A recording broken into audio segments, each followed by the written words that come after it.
Hey guys, Will Yarbrough here with Yarbrough & Sons Heating, Cooling, and Plumbing. Today we're going to talk about tariffs and what that means for you guys. Something that we've been hearing through the grapevine as far as our manufacturers are concerned, that tariffs are going to impact price of materials. What it means for the average homeowner is that the price of equipment and system replacements, even as far as ductwork is concerned, is going to increase.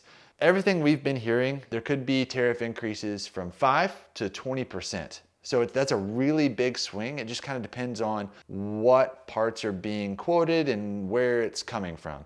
So a lot of this is speculation. We don't know exactly how much equipment it is going to increase, but we do know it is coming.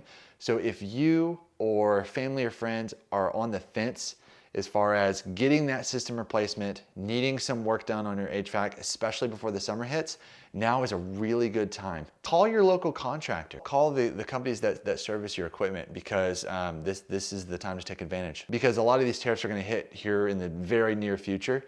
So this might be a good time to call, especially this week or today, just to get an idea of kind of where prices fall, because as soon as those price increases happen, we can't go back to what the prices were before. Just like the price of eggs, when the prices increase to a certain amount, we don't often see them come down. So wanted to give you guys full transparency, just to let you know where we're at as far as contractor is concerned. At the end of the day, we want our homeowners to be informed. When it all comes down to it, get a quote so that you guys can see what the prices are at. It costs nothing a lot of times to get a quote and just see. But hey, we're gonna be here to take care of you guys. Tariffs, no tariffs, we're here for you. So give us a call and we'll get you hooked up. Will Yarbrough with Yarbrough & Sons Heating, Cooling, and Plumbing. Yarbrough.